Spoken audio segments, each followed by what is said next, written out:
nawr y nesau at Penmaenmawr. I am so excited to be doing this, honestly. I made a promise to myself back when I visited Fairy Glen that was such a beautiful and magical experience that I made a promise that I would always do something in nature on the solstice. You know, here I am on Samhain, Halloween, hiking up a hill. The Pendle Witch Trials took place in 1612, resulting in 12 people from the Pendle Hill area of Lancashire being accused of using witchcraft to murder their neighbours. The proceedings became known as the Lancashire Witch Trials, and 10 of the accused were found guilty and executed by hanging. If you look up Lancashire Witch Trials, you'll come across references to Penmaenmawr. An account of Mother Craddy was given in an 18th century chapbook called The History of Lancashire Witches. The chapbook tells the story of Mother Cuthbert, who lived with her 2 daughters. When out collecting wood, Mother Cuthbert saw a rabbit who changed into a man. The man gave her a purse and told her to return to the spot the next day, then he vanished. The next day she went back. A tree moved towards her and she found herself in the woodland near a house. As Mother Cuthbert approached the house, a kind woman came to the door and invited her in. There were lots of women inside dancing and feasting.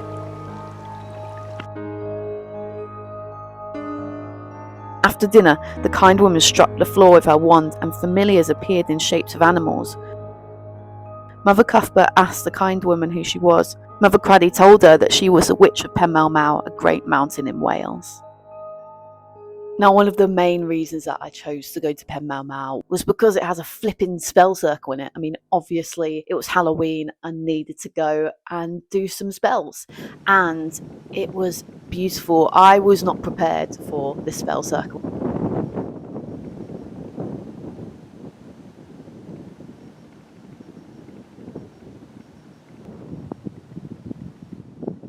I wish you could actually get the scale of this spell circle. It's the biggest that I've seen in person.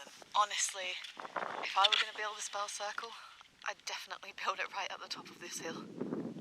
It is on the top of a hill that overlooks the sea. It is stunning and it's also huge. It's 80 foot in diameter and it is around 5,000 years old. That means it's just a tiny bit younger than Stonehenge, which is crazy. It's Neolithic. It's older than I even thought it was. And it's known as Cefn Coch, which sounds dirty when you think about it. And it means stone circle. Its British name is Druid Circle, but it's actually not a Druid circle because it predates the Druids by about 2,000 years. Yes, I know, I don't have my mic on this trip again, but in all fairness, I hadn't actually bought a microphone at this point. Anyway, what I'm going to do is I am going to audio dub this section so you won't even be able to tell. Let us continue. Now, the ancient Celts celebrated a fire festival called Samhain, which marked the end of the pagan year, and it is a time to reflect on what you have accomplished over the year and to ask your ancestors what you would like to know about the coming year. The ancient Celts believed that at this point in the year was when the veil between our world and the next was at its thinnest, meaning that spirits from another realm could roam freely through our world. Some feared and some loved. The Celts used to wear masks to protect themselves from the evil spirit. That's why on Halloween we dress up and wear masks. Now, in the stone circle there is a stone that had been identified as the stone of sacrifice, which is interesting because when I rocked up there was literally a sheep's skull on one of the stones, which I was obviously obsessed with. And all around the stone circle were beautiful, what I thought were wild horses. I have never seen wild horses in my whole life until I climbed Penmaenmawr, and then after that I saw fucking tons of them. Now I'm sick of them. But these horses are actually semi-wild ponies that are managed by traditional farming methods that sort of run around the whole Snowdonia region. So while they aren't actually fully wild, they are looked after in traditional ways. Whatever that is, I don't know. I didn't research that much, but they're fucking beautiful. And before we move on to the next part of the video, please like and subscribe. It helps me continue to make videos like this and basically not feel depressed that no one's actually listening to me. Anyway, we're getting like super close to like the summit now, and we're at 1,625 feet above sea level.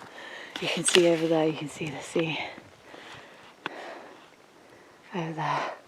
And then this is the summit that we've got left to climb.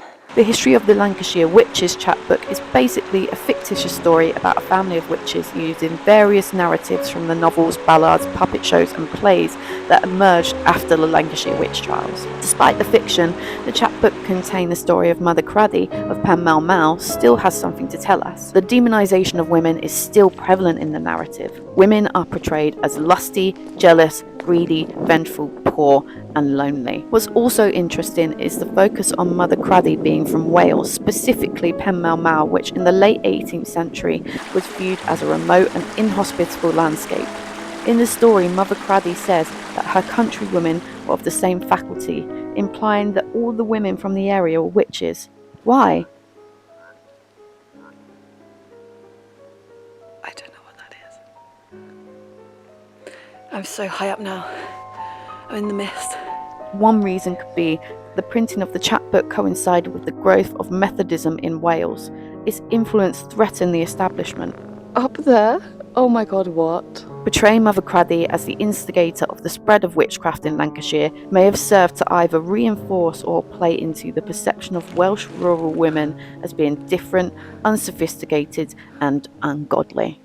We're up quite high now, but this is just proof that you can do things on your own. Like, I used to be so scared of going outside and doing things on my own, and this was a big step for me. And I'm so proud of myself for doing this and achieving this. And I just want to say that you guys can do it too. And in particular, especially if you're a woman, you're a minority, and it's scary leaving the house and doing these things on your own. It's so amazing when you push yourself to do it. I implore you, please go out and do these things. Thank you so much for watching, everybody. I really hope you appreciate this year in the making little trip to Penmaenmawr Stone Circle. Don't forget, I'm going to be releasing a little Halloween video this time next week on Halloween. Happy Samhain. Goodbye.